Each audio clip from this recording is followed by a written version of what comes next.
Hello everyone, this is Board Games and Bourbon. Right now, I'm going to tell you about Jinja, which is a new worker placement game from WizKids Game. Plays 2 to 5 people in about an hour. I had a lot of fun playing it. I would play it if anyone recommends it. It's worker placement plus engine building, 2 things I really enjoy. I'm also going to talk about the art choices in the game, which I gotta say, I think they missed an opportunity to really elevate your experience in the game. But don't get me wrong. This is a fun game and I'm going to recommend it. So what do you do in this game? Well, you are going to get 5 of your own little workers here, and they're going to go on various places on this board. They're going to go like perhaps in these little spots. There's 7 regions on the board, okay? And what you're trying to do with these different regions are, you're trying to build shrines. Ultimately, you're putting down workers to get resources, and then you're building shrines. Space for shrines are limited. When you build your shrines at the end of the round, you're going to get a little kickback, and that's going to give you resources, and you build more shrines, and it kind of feeds upon itself. And after 5 rounds, you see who did the best, who has the most points. Every round that you do is going to have a little card here that affects that rounds, and there are things like this kind of shrine is discounted. You get 1 free resource here. Everyone gets this free action. You're also going to get these personal bonus cards like this one right here. And this says you'll get 6 points at the end of the game if you build in the blue and if you build in the red territory. Okay, you're going to get a handful of those. You're also going to get these, and these are the build cards. These are what you have to build to actually put your shrines down.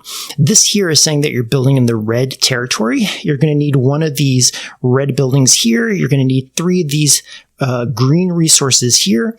Once you build this, at the end of the round, you get a bonus, and this is where the engine building comes in. Here it says you get to pay 1 gold, right? There's a currency in the game to use a gain territory resource activity. And what does that mean? Well, that kind of gets back to these spots here, and they're multi-purpose. Like right here, if we're looking at this spot, if I wanted to put my person on this spot here, that would allow me to take the resource from the board, okay?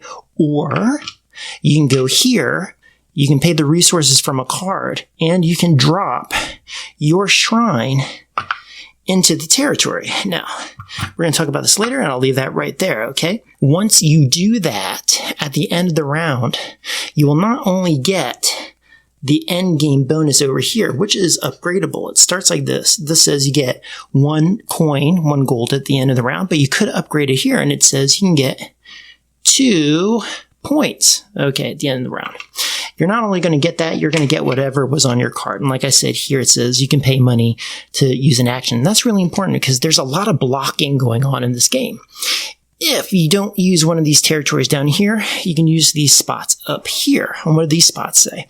Well, this says here that you can get rid of a card. Okay, let me get a little closer in there.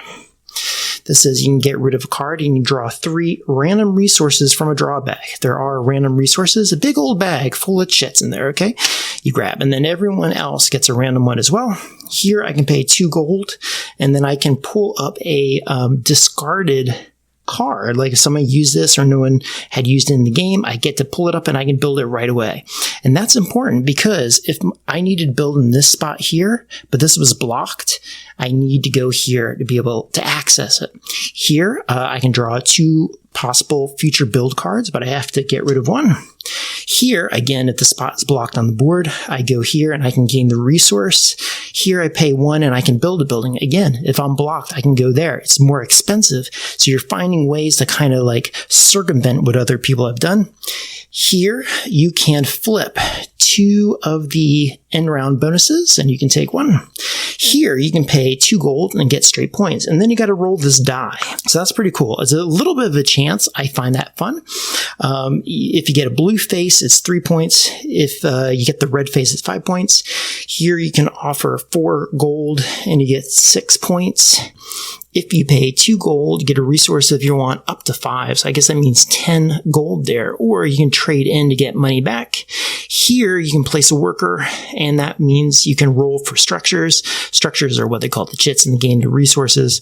Again, if you get a blue, you get 2 randoms. If you get a red, you get 1 of your choice. Just dig in there. There's that. Use that spot. There's 5 players, 4 to 5 players. You pay 1 and you get 2. Down here, 3 to 5 players.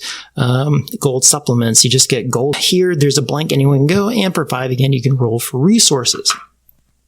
So overall, the game actually moves pretty briskly. There's a lot of outs. You're never totally locked out of something, but there is the pressure of restraint, like you can see here.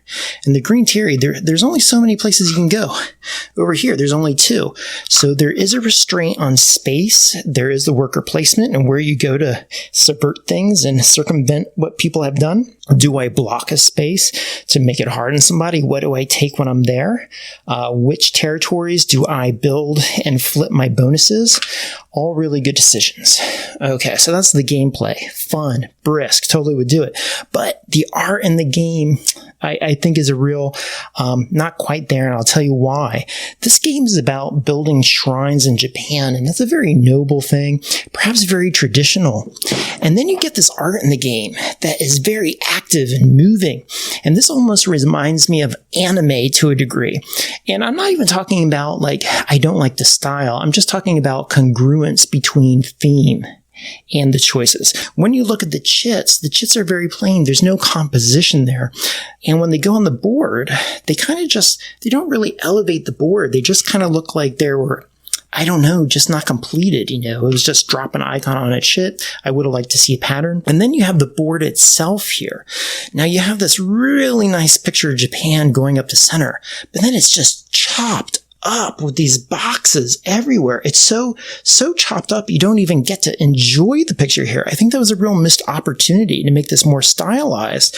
You just got all these squares over here, just chopping up the whole thing. And then you look here, you have 1,000 different fonts. You have this font and this size over here. You have this over here, which I think is just Arial font. You have this over here. That's another font. You have this font down here. That's something else. So it's a little chaotic to the eye. Now let's talk about the production of the bits. Well, when you make the shrines, here are the shrines. When you look at it, shrine is actually quite ornate, okay? Quite ornate. But when you put it on the board, guess what you see? You just see this. You just see the top. So unless your perspective, your eyeball, is like right down here, your eye is on the table, you're not going to be able to enjoy that artwork. Let's see if I can get that to zoom in. And even that has to be like right up on you. So I think I would have preferred to have wooden bits there. These are also very, very light in the hand. My goodness, you almost feel like, and I don't want to be derogatory here, but gosh, they kind of feel like dollar store bits there. The tokens over here for tracking your place on the board, again, just incredibly lightweight. They don't feel like quality. And I think when you make a game, especially if this game's going to be like $50-$60, you need to invest in the parts that your hands are touching. The die over here, maybe it's because it had to be have this graphic laid upon it, but it's an incredibly lightweight die. I would have almost preferred like a wooden die in my hand, something more traditional, heavier, more tactile to the touch. But again, I don't want to get caught up in those choices there because the gameplay itself is actually very brisk and a lot of fun. And maybe, you know what, maybe the burst of color and the vivaciousness and the activity that I see in this font, even though I wouldn't associate it with shrines, maybe it does bring to life because maybe shrines in traditional sense are too staid. Anyway, that's Jinja. I give it a thumbs up. I would play this. I'm looking forward to getting more people to play it with me. Okay, that's my ultimate takeaway. If you like worker placement and engine building, this is a fun one. It's not the heaviest game I've ever played, but pretty darn fun. If you have questions about gameplay, let me know, and I'm happy to help. Talk to you later, everyone. Bye.